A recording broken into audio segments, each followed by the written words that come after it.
Bonjour, bonjour, j'espère que vous allez bien et que vous avez passé un excellent week-end.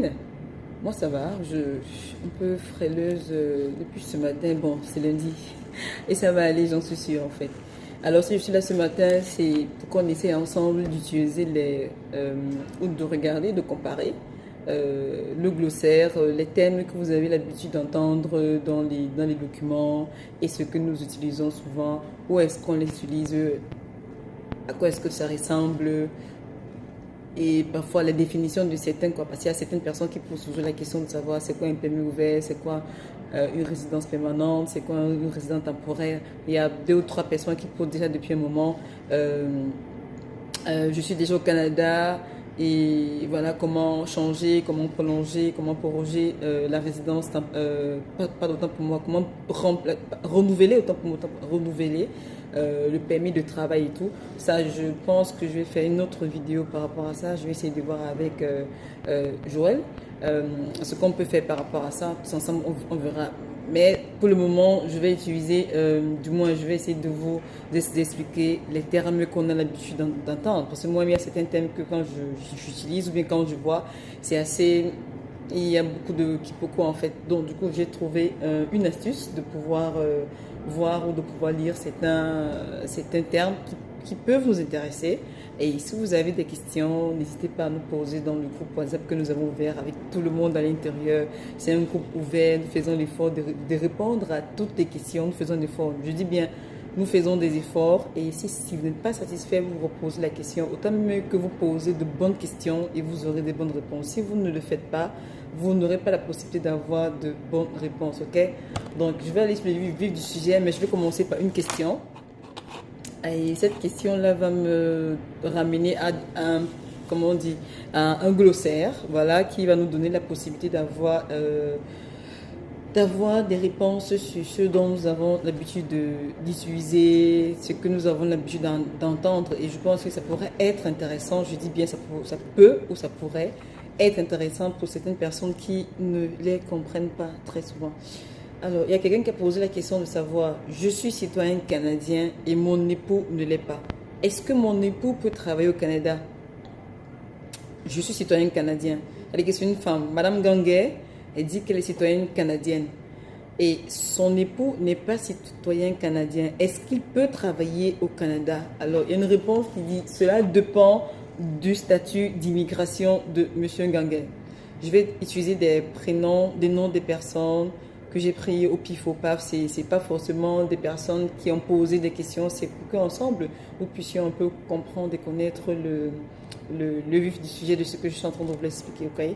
Donc, Madame Ganguet dit elle est citoyenne canadienne, ok? Madame Ganguet est citoyenne canadienne, et son époux n'est pas citoyen canadien. Et est-ce que son époux peut travailler au Canada? Je vais lui répondre. Alors, c'est pas moi qui réponds. Quand je dis je vais lui répondre, c'est RSCC qui répond en disant cela dépend du statut d'immigration de votre époux, donc de M. Ganguet. Si M. Ganguet ou conjoint, c'est-à-dire si M. Ganguet ou Madame Ganguet ou l'un d'eux, c'est comme si M. Ganguet disait je suis citoyen canadien, mais mon épouse ne l'est pas. Donc on va utiliser les thèmes de si votre époux, si votre conjoint ne l'est pas. C'est dans les deux sens en fait. Donc ça dépend du statut d'immigration de votre époux. Si votre époux ou conjoint de fait est résident permanent, il peut travailler au Canada. Si votre époux ou conjoint de fait est au Canada, muni d'une carte de visa de résident, enfin, muni d'un visa de résident temporaire. Nous tous on sait que les visas temporaires, ça peut être les visas visiteurs, ça peut être les visas de permis d'études, ça peut être les visas de travail, ok? Mais dans le cas si votre époux ou conjoint de fait est au Canada et muni d'un visa de résident temporaire, donc muni d'un visa visiteur, si on peut prendre par là, il doit présenter une demande de permis de travail pour travailler. Ok? Elle a posé la question de savoir, je reviens dessus. Je suis citoyen canadien, mon époux ne l'est pas. Est-ce que mon époux peut travailler au Canada? Ça, ce sont les réponses que je donne déjà. Donc, il y a des conditions. Votre époux conjoint de fait peut présenter une demande de permis de travail à partir du Canada. C'est-à-dire qu'il arrive au Canada avec son visa visiteur et on dit qu'il peut avoir la possibilité de demander un permis de travail. Il peut faire la demande d'un permis de travail s'il a un permis de séjour temporaire valide pendant 6 mois ou plus. s'il a déjà présenté une demande de résidence permanente en tant qu'époux conjoint de fait et partenaires qui vivent déjà au Canada. Bon, ça, ils ont archivé ça parce qu'ils ne voudraient plus qu'on utilise comment on dit, cet onglet-là. Parce qu'avant, il y avait, si votre conjoint ou votre conjointe a un permis de séjour au Canada qui est valide depuis de 6 mois, et si votre conjoint ou votre conjoint a déjà présenté une demande de résidence permanente en tant qu'époux ou en tant que conjoint de partenaire de fait au Canada, ça, il ne veut plus entendre parler de ça. Donc, n'utilisez plus ça pour pouvoir demander à vos conjoints ou à vos conjointes de faire la demande de travail, quoi. Donc, la première astuce, c'est de savoir si votre époux ou votre épouse a un permis de séjour valable de plus de 6 mois. S'il peut présenter une demande de permis de travail appuyée par une étude d'impact sur le marché. EIMT, c'est étude d'impact sur le marché du travail. Et puis cette étude-là va lui donner une autorisation d'emploi de développement social du Canada qu'il doit obtenir auprès d'un employeur pour embaucher un travail étranger ou s'il est admissible à présenter une demande de permis de travail en raison d'une dispense de procédure de IMT. Ça veut dire que IMT peut être dans la liste, ou bien du moins, il y a certains employeurs qui ne sont pas dans la liste de IMT. Si ces employeurs ne sont pas là-dedans, ne rêvez pas en mettant de côté. Mais si ces employeurs sont à l'intérieur, votre conjoint ou votre époux aura besoin de ce document-là pour associer à ces documents. Une seconde, je peux le reprendre rapidement. Ok, c'est pas important. Ok, d'accord. Donc, j'ai utilisé ce cas parce que je vais utiliser le glossaire. À l'intérieur, vous allez voir les thèmes comme résident permanent, vous allez voir plein de choses comme permis de travail. Donc, du coup, je vais essayer de commencer par permis de travail. D'abord, où est-ce qu'on retrouve le permis de travail? Qui peut donner le permis de travail? Comment est-ce que, enfin, du moins, qu'est-ce que ça veut dire? Et comment est-ce qu'on peut l'utiliser? Donc, je vais commencer par le bassin. Les personnes qui répondent à certains critères sont placées dans un ou plusieurs bassins de candidats. Donc, IRCC dit qu'ensuite, ils seront invités ou ces candidats seront invités à présenter une demande de permis de travail par l'entremise d'Expérience internationale du Canada et de résidence permanente par l'entremise de l'entrée express. Ok, je connais, tout le monde sait ce que c'est que le bureau d'IRCC. Bon, ok, on va passer dessus, d'accord. IRCC, c'est un bureau qui est situé au Canada, qui exécute les programmes d'immigration, de citoyenneté et d'établissement. Donc, ce thème désigne pas les points dans le thème IRCC ne désigne pas les points d'entrée au Canada ni les centres de traitement de visa. Donc, du coup, c'est pas les centres, c'est pas le CRDV, c'est pas l'immigration de frontières. Quand vous arrivez au Canada, non, eux, ils ne sont pas là pour ça. Eux, ils sont là pour traiter tout ce qui est programme d'immigration. Idem aussi pour les bureaux de visa.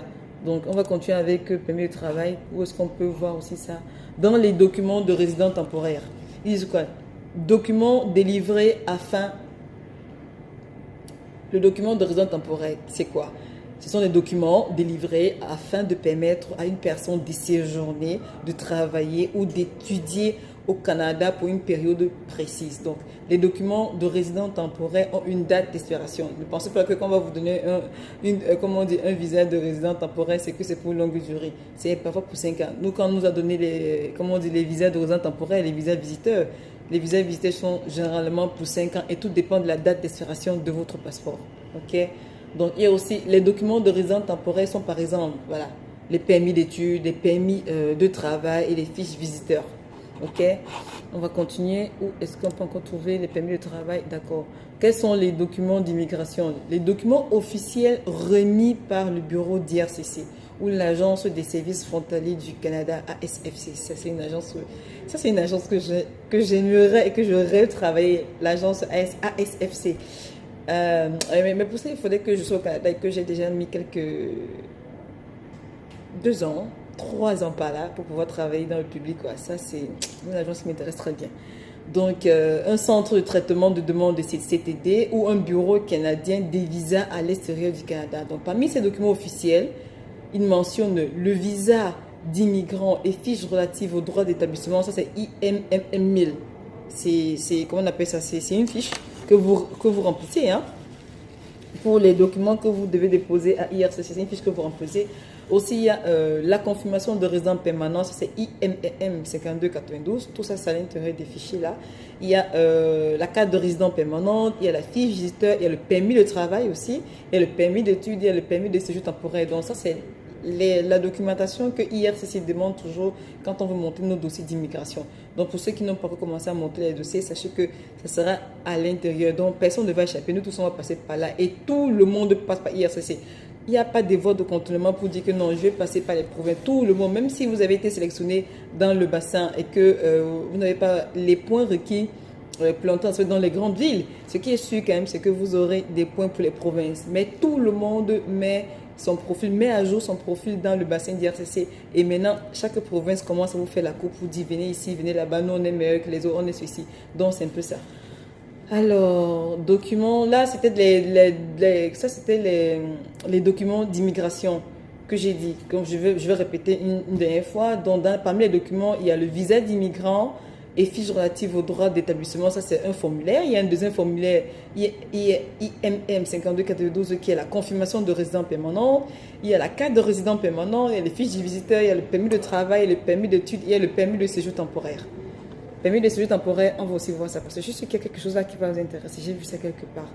Alors, où est-ce qu'on peut encore trouver le permis de travail? D'accord, dans les documents de résident temporaire. Tout à l'heure, j'étais en train d'expliquer les documents d'immigration. Maintenant, je dis dans les documents de résident temporaire. Ce sont des documents délivrés afin de permettre à une personne de séjourner, de travailler ou d'étudier au Canada pour une longue période. Donc, les documents de résident temporaire ont une date d'expiration. Les documents de résident temporaire aussi sont par exemple les permis d'études, les permis de travail et les fiches visiteurs. Ça, je pense que je l'ai souligné aussi. Je me répète juste. Où est-ce qu'on peut trouver encore le permis de travail? Dans les lettres de présentation. Donc, la lettre de présentation, c'est quoi? C'est un document envoyé d'un bureau des visas afin de confirmer l'approbation des permis d'études, des permis de travail, un séjour prolongé d'un parent ou d'un grand-parent provenant d'un pays où lequel un visa n'est pas exigé. Donc, par exemple, le programme des super visas, ça c'est les programmes qu'on donne toujours aux grands-parents, enfin aux personnes âgées qui viennent visiter comment on appelle ça, leurs enfants, leurs petites filles, leurs petites familles au Canada. Ok, ça c'est la lettre de représentation où on doit voir tout ça à l'intérieur. Donc les demandeurs doivent présenter ces lettres à leur arrivée au Canada. Dès que vous arrivez au niveau de la police d'immigration, vous leur donnez ce document. Donc on va passer à le permis de travail proprement dit. C'est quoi? C'est un document établi par IRCC qui autorise son détenteur à travailler légalement au Canada. Donc, c'est un document autorisé par IRCC qui donne l'approbation à un demandeur de travailler légalement au Canada. Donc, il précise certaines conditions. Par exemple, le genre de travail que la personne peut accomplir. Ce permis de travail a certaines conditions à l'intérieur. Le genre de travail que la personne peut accomplir, l'employeur pour lequel elle peut travailler, l'endroit où elle peut travailler, la période pendant laquelle elle peut travailler. Tout ça doit être figuré dans le permis de travail. On va aussi prendre le permis de travail coopératif et le permis de travail pour stagiaire. C'est quoi? Donc, les étudiants étrangers qui souhaitent s'inscrire à un programme coopératif ou un programme de stage dans un établissement canadien doivent demander un permis de travail ou de plus un permis d'études. Les étudiants, vous devez demander un permis de travail ou plus un permis d'études. Pour être admissible au permis de travail coopératif, pour coopératif ou pour stagiaire, vous devez remplir les conditions suivantes. Désolé, il y a beaucoup de conditions. C'est qu'ils ne donnent jamais rien sans rien. Il faut avoir certains critères, il faut répondre à certains critères pour faire partie, par exemple, de celui qui veut demander le permis de travail coopératif là, ou de travail pour les stagiaires. Donc, ils disent que quand vous demandez le permis de travail, vous devez avoir un permis d'études, valide ou le demander en même temps. Donc, vous pouvez demander le permis de travail et vous pouvez demander le permis d'études. Si vous avez dans le permis d'études, il faudrait que ce soit valide. En deuxième position, l'emploi que vous envisagez doit être un élément essentiel de votre programme d'études au Canada. C'est pas parce que vous allez faire, je vais prendre un emploi, on va prendre un emploi banal, chaudonnerie. Voilà, prenons un emploi comme celui qui fait dans la chaudonnerie, celui qui fait de la plomberie, celui qui est mécanicien, celui qui est électricien, celui qui est informaticien. Ok? Donc, ils disent que vous devez obtenir l'emploi que vous recherchez, que vous envisagez, doit être un élément essentiel de votre programme d'études au Canada. Si vous cherchez un emploi, il est important de chercher un emploi dans votre domaine d'études. J'espère que je me suis bien fait comprendre ou j'explique mal.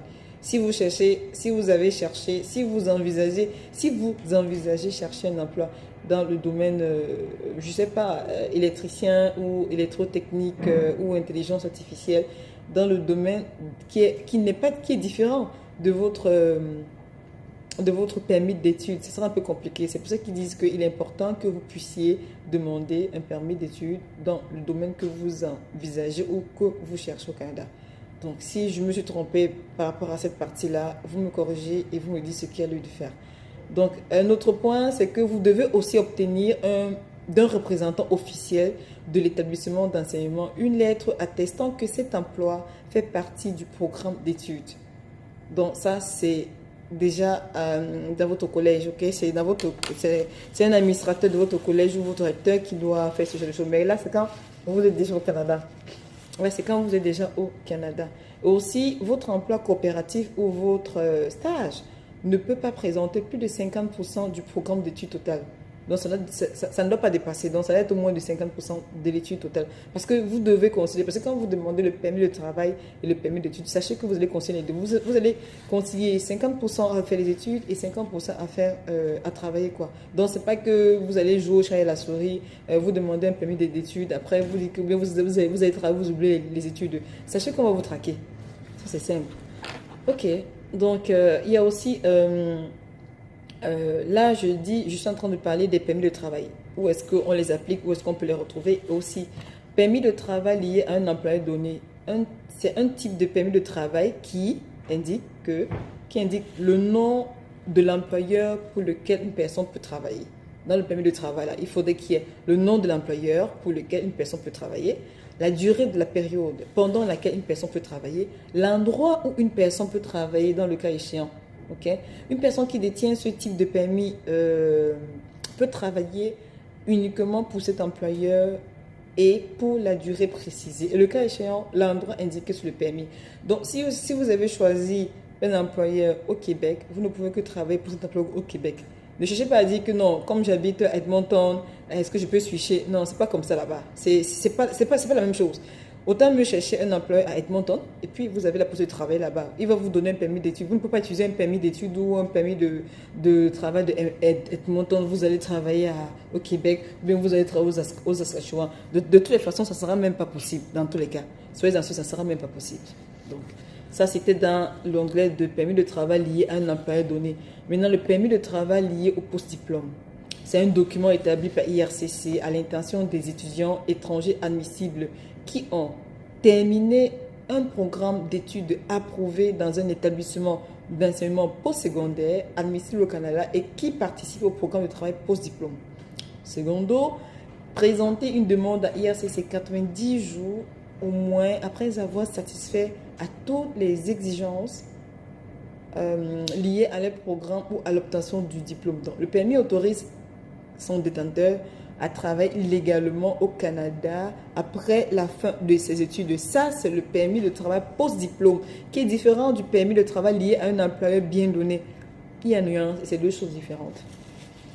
Alors, je vais parler aussi du permis de travail ouvert. Je pense qu'il y a beaucoup de personnes qui se sont intéressées à savoir c'est quoi le permis de travail ouvert et tout.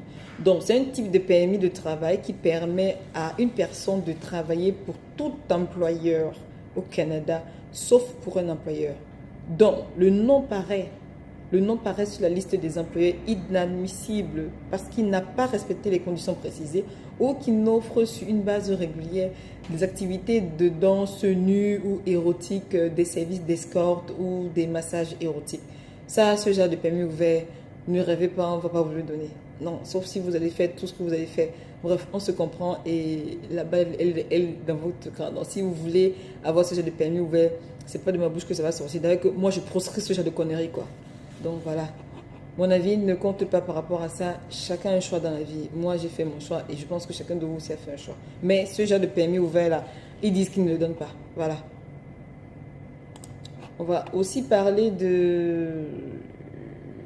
On a parlé des permis de travail pour les stagiaires, permis de travail lié à mes notes, permis de travail. Quel encore peut parler? On a parlé du permis ouvert, du permis de travail pour diplôme, du permis de travail ouvert, ça aussi on a parlé. Ah, d'accord. On va parler du permis de travail ouvert avec des restrictions quant au lieu de travail. Donc, c'est un type de permis de travail ouvert, restreint à un lieu de travail bien donné.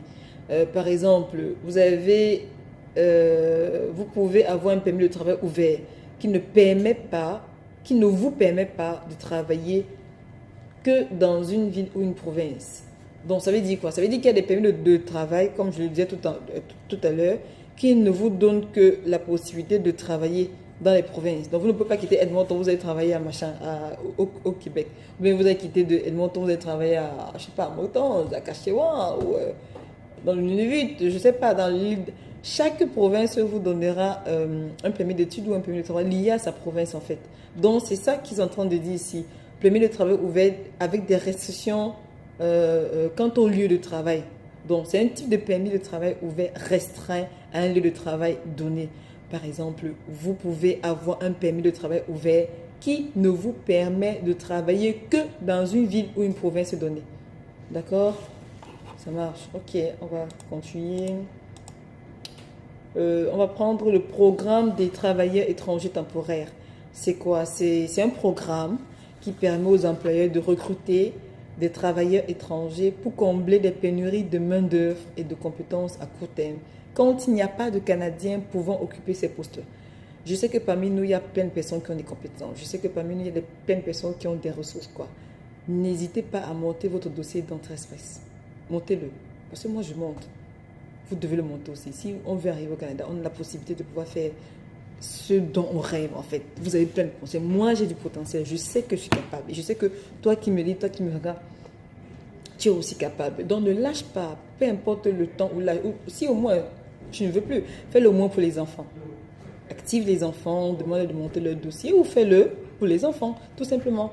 Donc, ce n'est pas de la magie. Quel que soit ce que tu as fait, sache que dans les pays comme le Canada, rien n'est perdu. Parce qu'ils ont une panoplie, une pluriade, je dirais même une diversité, une variété d'emplois que tout le monde peut trouver son compte à l'intérieur. Tout le monde peut trouver son compte à l'intérieur. Donc, du coup, toutes les compétences que tu peux avoir, ou tout ce que tu peux avoir. Et même, pendant le confinement, on a eu la possibilité de pouvoir nous réadapter, nous informer, nous ressourcer, nous instruire, changer ce dont nous avons l'habitude de faire et faire autre chose qui n'a rien à voir avec ce que nous faisons aujourd'hui. Écoutez, aujourd'hui, le monde est devenu dans un système où moi j'ai compris que ce n'est pas ce que vous avez fait pendant 10 ans que vous allez faire. Aujourd'hui, tout a changé. Demain, après-demain, il n'y aura plus de personnes au bureau. Il y aura des robots qui vont travailler.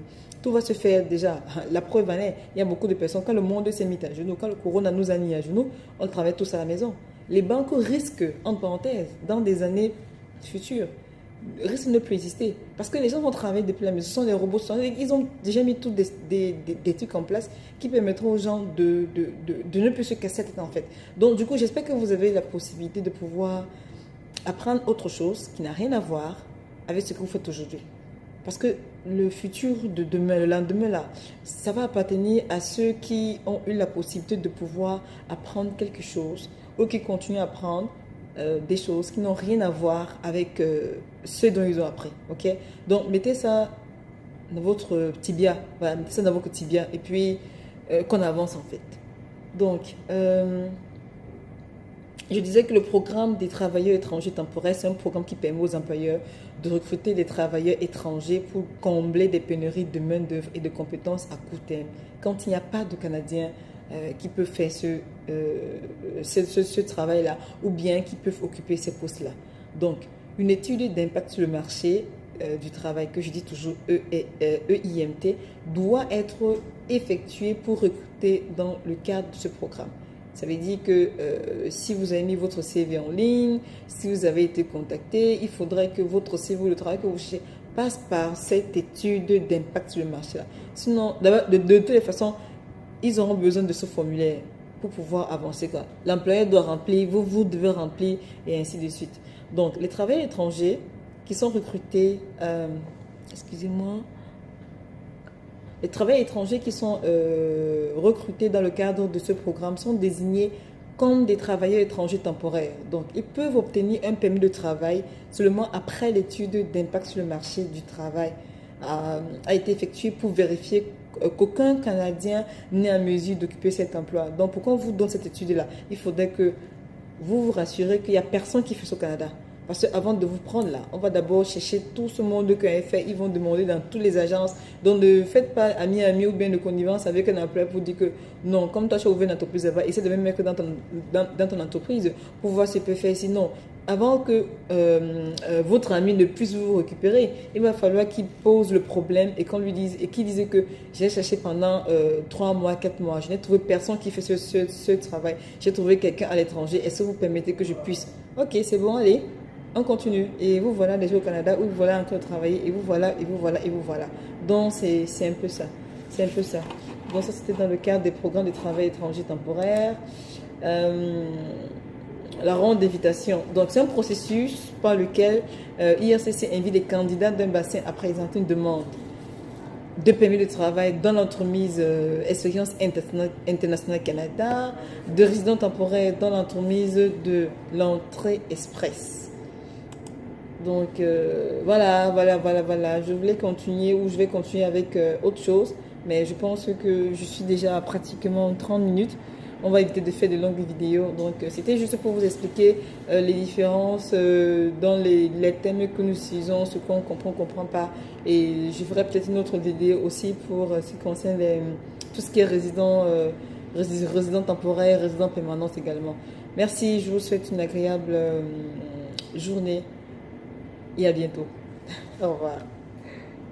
Voilà, toujours moi pour la partie 2. La première partie, c'était beaucoup plus des explications et où est-ce qu'on peut trouver le permis de travail, le permis ouvert, tout ce qui concerne les permis de travail dans les différentes phases ou les différents onglets de l'étape du montant des dossiers d'immigration que vous allez voir. Et là, j'ai promis de faire, de parler aussi de ce qui concerne où est-ce qu'on peut trouver tout ce qui est statut de résident temporaire, permanent et tout ce que ça comporte. Donc, d'accord, je vais commencer par le statut de résident permanent. C'est quoi un statut de résident permanent? C'est le statut d'une personne qui a émigré légalement au Canada, mais qui n'est pas encore citoyen canadien.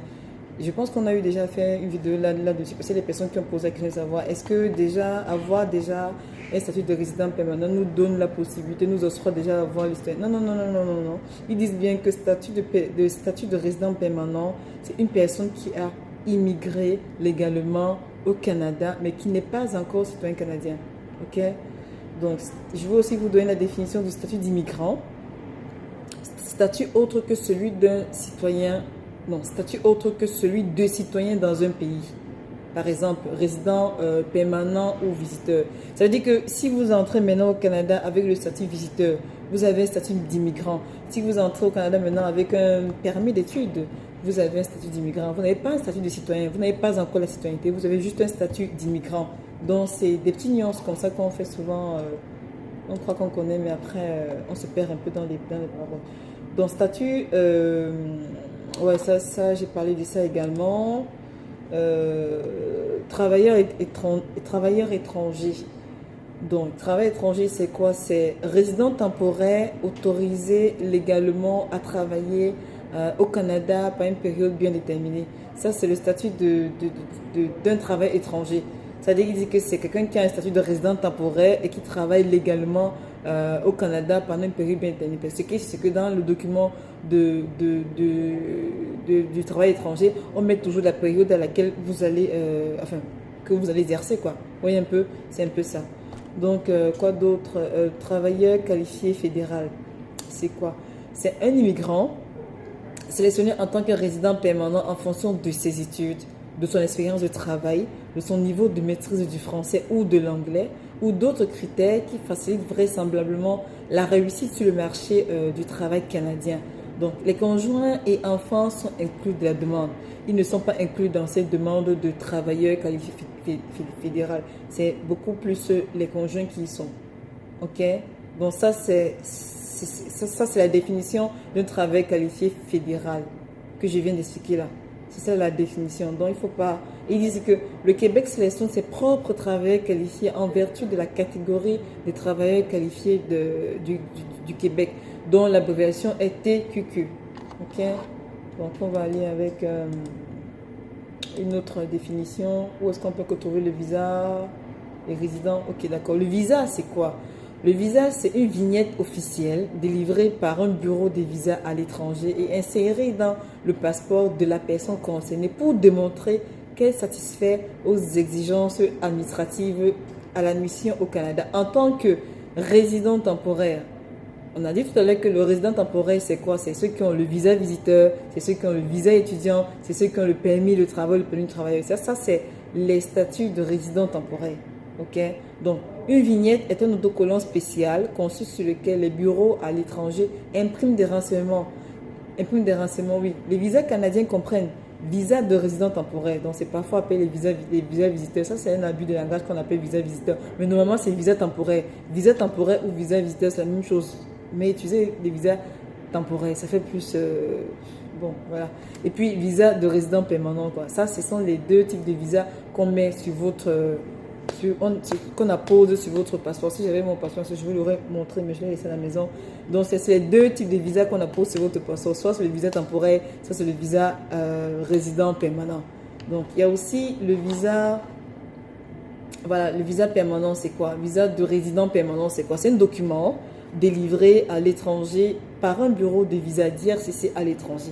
Par exemple quoi? Par exemple quoi? Dites-moi par exemple quoi? Vous avez les centres de réception de demande de visa, les CRDV. Tous les CRDV sont dans les pays, pratiquement tous les CRDV. S'il y a 100 pays dans le monde, CRDV est représenté dans 90 pays. Bon, c'est vrai qu'il y a certains centres qui ne donnent pas la possibilité de pouvoir traiter les documents comme il le faut, mais il y a d'autres centres qui traitent les documents et qui aident même les personnes à monter les dossiers tranquillement, quoi. Ça, je vous assure. Mais il y a certains pays qui ne donnent pas la possibilité. Dès lors que vous venez déposer vos documents, ils ne cherchent pas à savoir si toutes les pages du passeport sont bien incluses, si les photos sont bien cadrées. C'est pour vous donner la possibilité de monter bien votre visa. Moi, dans le pays où je suis, quand je viens déposer mon visa, c'est la personne qui me dit non, ça vous devez photocopier toutes les pages de votre passeport, ça vous devez faire ceci, ça vous devez faire cela. Il vous aide à monter votre dossier. Et même il regarde, ça c'est important, ça c'est pas important, ça c'est ceci, ça c'est pas ceci. Non, dans d'autres pays, on s'en fout de savoir. C'est-à-dire quand vous venez déposer votre demande, et prend seulement tout ce qu'ils savent faire, c'est encaisser de l'argent. Ils ne veulent pas savoir si c'est rejeté ou c'est pas leur problème. Dans d'autres pays, c'est bien réglementé. On regarde, on vérifie si votre dossier est complet, si ce que vous avez acheté n'est pas important. Ou on vous demande même d'aller chercher un dossier, de venir le compléter avant de vous donner un ticket qui prouve que vous avez payé. Donc, c'est ça. Donc, je disais tantôt que le visa de résident permanent, c'est un document délivré à l'étranger par le bureau des visas d'IRCC. Dans le bureau des visas d'IRCC, les CRDV qui remplacent IRCC dans vos pays, ok? Il permet à cet étranger de se rendre au Canada afin de devenir résident permanent ou afin de recevoir le visa temporaire. Donc, visa de résident temporaire, c'est quoi? On a dit tout à l'heure que le visa temporaire, le visa touriste, c'est comme vous appelez souvent visa touriste, ou bien comme vous appelez moi visa visiteur, c'est la même chose. Visa temporaire, visa touriste, visa visiteur, c'est la même chose. Ok? Donc, c'est une vignette autocollante officielle délivrée par le bureau des visas à l'étranger qui est placée dans le passeport d'une personne afin de montrer que cette dernière personne satisfait aux exigences pour être admise au Canada en tant que résident temporaire. J'ai dit que les visas temporaires, c'est les visas visiteurs, le permis de travail ou les permis d'études. Donc, c'est une vignette, un autocollant spécifique créé à cette fin et sur lequel les missions à l'étranger impriment les renseignements se rapportant au visa. Chacun de vous a déjà vu le visa de quelqu'un. Je pense même que dans l'une des vidéos, j'ai déjà montré mon visa et vous aussi, vous avez déjà vu, comment on dit, le document, enfin disons le petit carré qu'on place sur le visa de chaque personne. Donc, officieusement appelé visa visiteur ou touriste, le visa de résident temporaire VRT, voilà, visa de résident temporaire VRT peut être délivré pour une entrée ou pour des entrées multiples au Canada et tout dépend de l'agent qui est en face de vous quand vous allez déposer vos dossiers, vos documents, quoi. Donc, si vous avez la malchance, on vous donne 6 mois. Si vous avez plein de grâce, on vous donne 5 ans. Mais généralement, le Canada donne 5 ans. Par rapport à la date d'expiration de votre visa. de votre passeport, autant pour moi. Si votre visa s'expire, nous sommes en 2020 aujourd'hui, si votre visa s'expire en 2025, vous aurez un visa de 5 ans. Si votre passeport s'expire en 2024, comme le mien, vous aurez un visa jusqu'à 2024, tout simplement.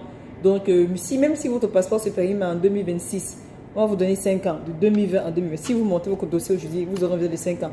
Même si ça s'expire en 2028, vous aurez un visa de 5 ans. Vous n'aurez pas plus que ça. Ok? Donc, c'est un peu ça. Visa de transit, c'est quoi?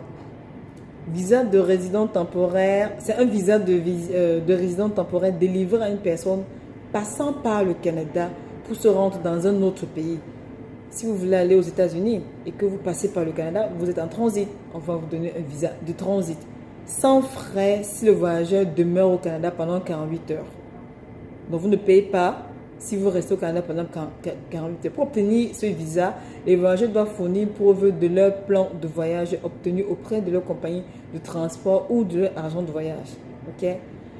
Visa visiteur, c'est un terme non officiel pour désigner le visa de résident temporaire. Ça, j'ai répété une fois, deux fois, trois fois, j'ai dit la même chose.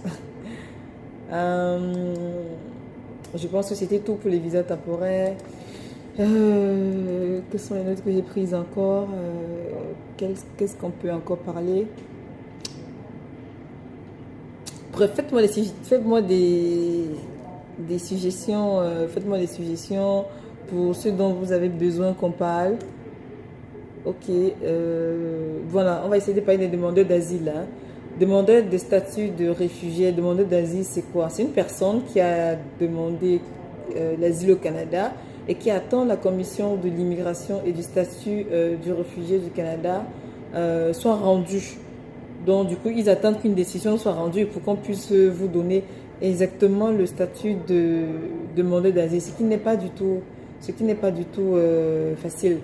Donc, demandeur pour circonstances d'ordre humanitaire. C'est quoi vous allez souvent voir ça dans votre document pour ceux qui veulent demander l'asile. Donc, c'est une personne qui ne serait normalement pas admissible à la résidence permanente au Canada, mais peut présenter une demande pour circonstance d'ordre humanitaire. Ça veut dire que vous n'avez pas l'autorisation, vous n'aurez même pas, vous risquez de ne pas avoir la résidence permanente au Canada. Mais si vous demandez pour des circonstances d'ordre humanitaire, là encore c'est possible en fait. Donc, les circonstances d'ordre humanitaire s'appliquent aux personnes dont la situation est exceptionnelle. Donc, il y a quelques exemples pris pour des facteurs, pour des personnes, pour les demandeurs de circonstances d'ordre humanitaire. Il y a la mesure dans laquelle la personne est établie au Canada, les liens familiaux généraux de la personne, l'intérêt supérieur de tout enfant en cause, le degré de difficulté que connaîtrait le demandeur si sa demande n'était pas approuvée et s'il devait quitter le Canada afin de présenter une demande de résidence permanente. Ça devient très complexe. Donc, les décideurs qui doivent approuver ou refuser les demandes pour circonstances d'ordre humanitaire ne tiennent pas compte des facteurs de risque pris en compte dans une demande d'asile présentée au Canada ou dans une demande d'examen de risque avant renvoi. Donc, les facteurs qui ne jouent pas dans une demande pour circonstances d'ordre humanitaire comprennent les suivants: persécution, danger de torture ou menace à sa vie, ou risque de peine ou de traitement cruel et inusité. Ça, c'est vraiment atroce. Donc, on a répondu à la signification de demandeur. Excusez-moi. Demandeur d'asile réfugié. On va passer à autre chose aussi. On va dire, ok. Réfugié admis au Canada, c'est quoi? C'est un statut de résident permanent de la catégorie des réfugiés dont la demande d'asile a été acceptée et qui a ensuite demandé et obtenu le statut de résident permanent au Canada. Ok? Quand on vous dit que vous êtes réfugié admis au Canada, c'est qu'on vous a remis le statut de résident permanent de la catégorie des réfugiés dont la demande d'asile a été acceptée. Je pense qu'on est clair là-dessus. Donc, il faut être admis. Un tiers pays sûr, donc pays autre que le Canada, le pays présumé de persécution. où une personne peut présenter une demande d'asile. Donc, au Canada, la loi sur l'immigration de la protection des réfugiés établit des critères pris en compte pour qualifier un pays de tiers pays sûr. Le Canada est un tiers pays sûr. Il y a, je sais pas, il y a d'autres pays, des tiers pays sûrs, dont le Canada qui fait partie. Blablabla, bla, bla, bla. Je ne sais pas si je peux faire des recherches pour vous donner la possibilité de voir des pays. Bon, ils disent aussi qu'il y a à ce jour, il y a les États-Unis sont les seuls pays désignés comme tiers pays sûrs par le Canada en vertu de la loi d'immigration et de la protection des réfugiés. Donc, l'attente ne s'applique pas aux citoyens américains et aux résidents habituels des États-Unis qui ne sont citoyens d'aucun pays et d'apatrides même. Bon, on va revenir dessus, hein. C'est pas ça l'important. On passe à autre chose. Bon, là, comme je disais, je vais voir si je peux faire une vidéo pour des personnes qui travaillent déjà au Canada et qui ont déjà demandé l'asile et qui veulent prolonger ou proroguer leur situation en fait. C'est pas évident, mais d'ailleurs, ce qui est sûr, c'est que avant que votre statut ne puisse arriver à expiration, faites une demande déjà 30 jours avant, ou je crois que c'est 90 jours avant, un truc comme ça. Faites une demande 3 mois avant que votre statut ne s'expire, quoi. Voilà. Et là, maintenant, vous avez la possibilité de voir si on peut le prolonger, si on peut le proroger, ou s'il y a des documents qu'on va vous remettre pour pouvoir continuer à travailler, à exercer. Tout ça, c'est moyennant votre conduite aussi également.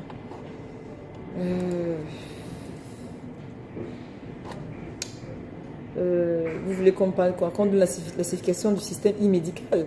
C'est un outil en ligne que les médecins qui sont autorisés par IRCC à faire des examens médicaux aux fins de l'immigration utilisent pour enregistrer et envoyer à IRCC les résultats de ces examens.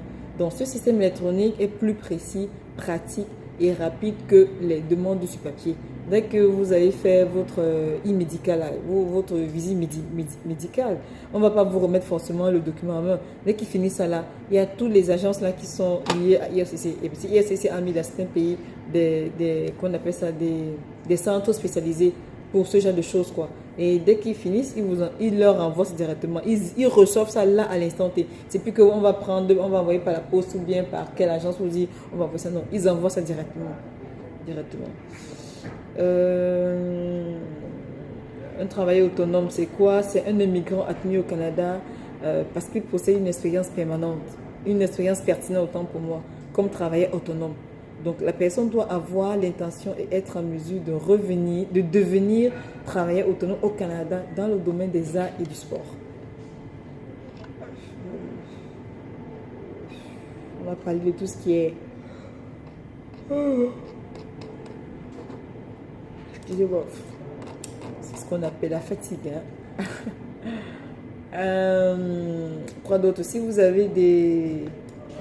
je vois, qu'est-ce qu'on entend par photocopie certifiée? Est-ce qu'il faut que je donne aussi une explication de ça? Bon, c'est en parenthèse. Photocopie certifiée, c'est un document original. Elle doit être lisible et certifiée en tant que copie authentique de l'original par une personne autorisée. Donc, la personne compare les documents et inscrit sur la photocopie. Donc, il y a son nom et il y a pour sa signature, son poste sur son titre, le nom du document original, la date où elle a été certifiée, le document, la phrase « J'atteste qu'il s'agit d'une copie certifiée conforme à l'original ». Bon, ça, je pense que tout le monde connaît ça, non? Donc, qu'est-ce qu'une personne réfugiée en charge? Qu'est-ce qu'une personne en charge d'un réfugié? Donc, c'est un membre de la famille d'un réfugié au Canada dont la demande de résidence permanente est traitée en même temps que celle du demandeur principal. Ok? Personne en charge d'un réfugié. C'est comme quand vous allez maintenant au Canada et vous avez en charge votre femme, votre épouse et vos enfants. Ce sont des personnes à votre charge. D'accord?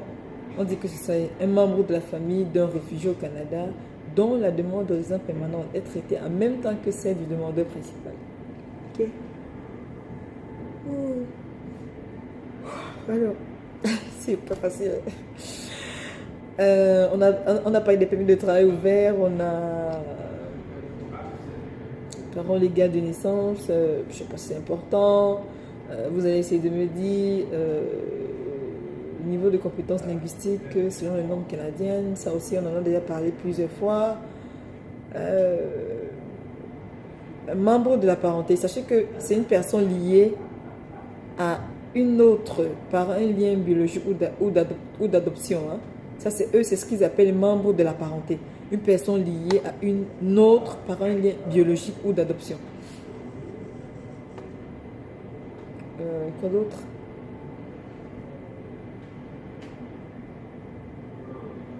Alors, ici le thème marié.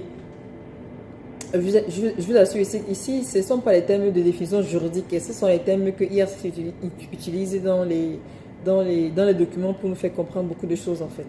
Donc ici, le thème marié signifie que deux personnes ont été unies officiellement au cours d'une cérémonie. Ce mariage doit être reconnu en vertu des lois du pays où il a été célébré et en vertu du droit citoyen, du droit canadien. Ok. Donc, le livret de famille, il s'agit d'un document civil légal qui contient des renseignements sur les membres d'une famille et qui peut être utilisé pour prouver votre relation avec d'autres membres de la famille. Il est utilisé dans de nombreux pays de l'Europe et de l'Asie. Parmi les autres noms que comporte ce document mentionnés suivants: registre familial. Je suis vraiment fatiguée.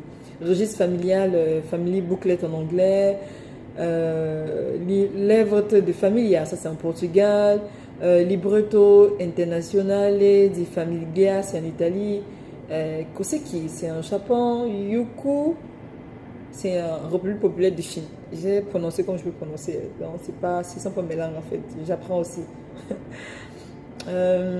Quoi d'autre? La lettre d'instruction relative à la biométrique, ça je pense que vous savez aussi. Bref, dans tous les cas, si vous avez des définitions que vous ne comprenez pas, faites-moi part aussi. Et puis, je serais ravie de pouvoir vous aider. Ah, j'ai aussi, il faut que je dise aussi. La fratrie, c'est frères et sœurs. La fratrie, ce sont vos frères et vos sœurs. Ils disent que plus on 13 frères. La fratrie signifie un frère ou une sœur avec qui vous êtes lié par le sang biologique, votre frère ou votre sœur, pardon, pas le sang biologique de votre frère ou de votre sœur, demi-frère ou demi-sœur, par adoption, pour une sœur ou un frère adoptif, par le mariage, inclut les frères ou sœurs par alliance avec qui vous n'êtes pas liés par le sang ou par suite d'une processus d'adoption, mais que vos parents se sont mariés ou ils sont en union de fait. Cela est vrai à la date à laquelle vous présentez votre profil et celle à laquelle vous présenterez votre demande de résident permanent. Tout ça doit être à l'intérieur. Donc, pour obtenir des points en raison de la présence de la fratrie, au moins un frère ou une sœur au Canada doit y être. Le frère ou la sœur doit être âgé de moins de 18 ans, doit être citoyen canadien ou résident permanent, peut être le frère ou la sœur de votre époux conjoint de fait qui viendra avec vous au Canada. Donc, c'est un peu ça, c'est un peu ça. Donc, si vous avez dans le glossaire des thèmes que vous ne comprenez pas, essayez de voir comment vous pouvez nous envoyer ça sur WhatsApp et on se fera le plaisir de vous répondre. Excusez-moi, je sens que je vais mettre un thème à cette vidéo. On a presque terminé. Comme je dis, je ne peux pas tout expliquer ou tout lire pour comprendre, mais je pense que si vous avez d'autres questions, si vous avez des interrogations, si vous avez des soucis, si vous pensez que vous n'arrivez pas à comprendre quelque chose, posez-nous des questions, on va faire l'effort de vous répondre. Si je ne suis pas disponible, un confrère à côté sera disponible pour vous répondre. Donc je vous souhaite une belle matinée, bon début de semaine et à bientôt. Merci de m'avoir écouté. Au revoir.